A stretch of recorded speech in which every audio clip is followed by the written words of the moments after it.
Bonjour à tous, bonjour Olivier Faure. Bonjour Guillaume Darel. Alors le Premier ministre a annoncé qu'à partir de demain, les grandes surfaces n'auront plus le droit de vendre des produits qui sont jugés non essentiels pour rétablir l'équité avec les petits commerces. Est-ce que c'était la bonne solution ? Nous avons une période qui est très angoissante pour les Françaises et les Français. On n'est pas obligé d'y rajouter l'incompétence. Et on n'est pas obligé d'y rajouter l'impréparation permanente de ce gouvernement. J'ai beaucoup de mal à comprendre ce qui se passe aujourd'hui. Voilà un gouvernement qui a eu 6 mois. 6 mois pour négocier à froid avec les enseignes, avec les différents secteurs de la distribution, du petit commerce, pour essayer de comprendre ce que nous aurions à faire dans l'hypothèse d'une deuxième vague qui n'est pas une surprise.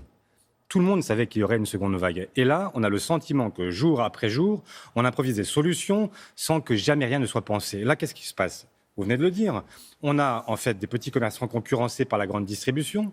Et donc, on dit, bon, OK, pas de concurrence. Donc, on supprime tout pour tout le monde.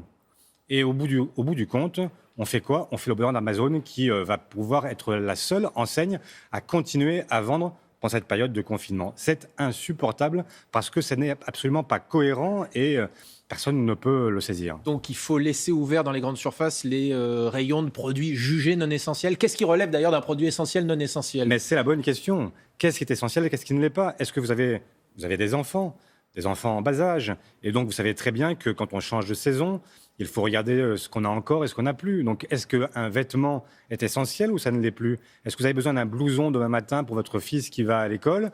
Est-ce que c'est essentiel ou est-ce que ça ne l'est pas ? Très compliqué de le dire.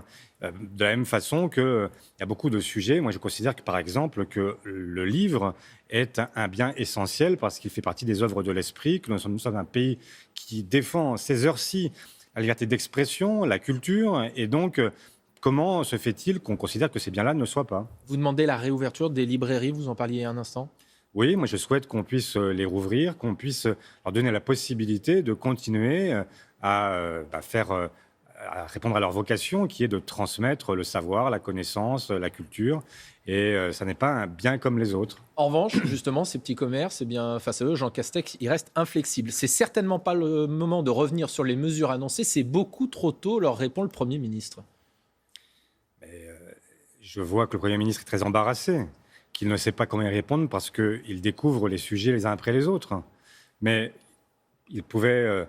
je donne 2 solutions. Première solution, il aurait pu dire au préfet, à chaque fois que vous avez le sentiment que ce commerce-là peut ouvrir, eh bien, vous l'ouvrez. Il y a des tas d'endroits, des villages, des petites villes, où il n'y a pas à proximité de la grande distribution et où donc le commerce de proximité est le seul qui soit disponible. Parce que là, vous allez faire déplacer des gens d'un bout à l'autre d'un département, alors même que vous dites que vous voulez les garder confinés. Ça n'a pas de logique. Deuxième proposition. Écoutez, les GAFA sont en train de se gaver.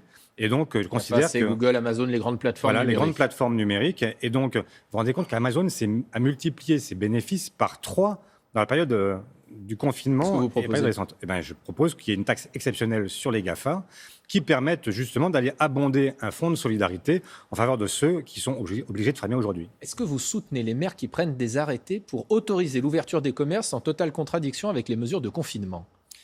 Je ne les inciterai pas à le faire, mais je comprends le geste. Je comprends qu'ils veulent créer le débat et pousser le gouvernement à expliquer, à s'expliquer et à prendre les bonnes décisions. Donc, ça n'est pas la bonne solution, mais enfin, parfois, on est amené, quand on est maire, à alerter par le canal qui est celui-là. Jean Castex, c'était le monsieur déconfinement. Est-ce qu'il porte une responsabilité personnelle dans la situation actuelle ? Visiblement, ça n'a pas bien fonctionné, ce déconfinement. Non, c'est un échec total. Un échec total parce que là où on aurait dû utiliser ce moment pour penser la suite, eh bien, on a procrastiné. Et donc, je ne sais pas si c'est personnel, c'est plutôt plus collectif. Et en réalité, du président jusqu'au ministre, on a le sentiment que l'été n'a pas été mis à profit et que la fameuse stratégie qui était testée, les tests, ça a été un échec. Et c'était ensuite de tracer, ça a été un échec aussi. Et c'était isolé. Personne n'a été isolé nulle part. Donc, la réalité, c'est que tout ce qui a été pensé il y a 6 mois a été mis en échec par la réalité et que ce gouvernement n'a pas cherché au fur et à mesure à bâtir les scénarios qui auraient permis d'expliquer d'abord aux Françaises et aux Français, aux professions, quels étaient, avec des critères définis à l'avance, quels étaient en fait les paliers de confinement auxquels nous allions être confrontés en fonction de la situation sanitaire. Olivier Faure, vous serez tout à l'heure dans un lycée d'Île-de-France pour l'hommage à Samuel Paty. Ce sera le cas dans toutes les écoles de France. Ça se limitera aujourd'hui dans bon nombre d'établissements à la lecture de la lettre de Jaurès et à 1 minute de silence. C'est une offense faite à notre collègue assassiné, estiment certains syndicats, puisque l'hommage a été réduit notamment en raison des conditions sanitaires. Qu'est-ce que vous en pensez ? Qu'ils ont raison, on ne comprend rien. Là aussi, en fait, vous vous rendez compte, Samuel Paty, c'était il y a 15 jours. 15 jours après, en fait, vendredi soir, les enseignants reçoivent une vidéo de leur ministre leur expliquant que, bon, c'est fini, plus en fait de temps de préparation. Et donc, vous avez des enseignants qui vont arriver ce matin sans avoir préparé quoi que ce soit avec leurs collègues, sans avoir confronté aux autres ce qu'ils allaient pouvoir dire aux enfants. C'est d'uniformiser le message. Et les voilà, directement, à 8 heures, eh bien, ils sont devant les élèves sans avoir la moindre indication. Sur les élus, on nous a d'abord dit « vous pouvez venir », ensuite « vous ne pouvez plus venir », puis après « vous pouvez revenir ». Enfin bref, rien n'est compréhensible. On ne comprend pas comment ça fonctionne. Mais est-ce que la situation sanitaire n'a pas évolué ? Est-ce que on ne peut pas trouver des explications ? C'est ce que dit le ministère de l'Éducation. Les explications, je ne suis pas sûr. D'abord, y compris sur la situation sanitaire. Soyons aussi conscients du fait que, bien sûr, qu'il y a une accélération. Mais enfin, ça n'est pas complètement inobservable. Les courbes que nous montre le ministre de la Santé au fur et à mesure, elles sont connues. On sait faire des projections et donc il y a peut-être une accélération, mais enfin, elle n'est pas... c'est incompréhensible. Moi, je ne comprends pas comment gouverne ce pays et comment ce pays est gouverné aujourd'hui par celles et ceux qui en ont la charge. Des enseignants qui se disent aussi désarmés pour certains sur la façon dont ils devraient renforcer justement ce protocole sanitaire en cette rentrée effectivement particulière, et notamment le masque pour les enfants dès 6 ans. Comment ils doivent faire ?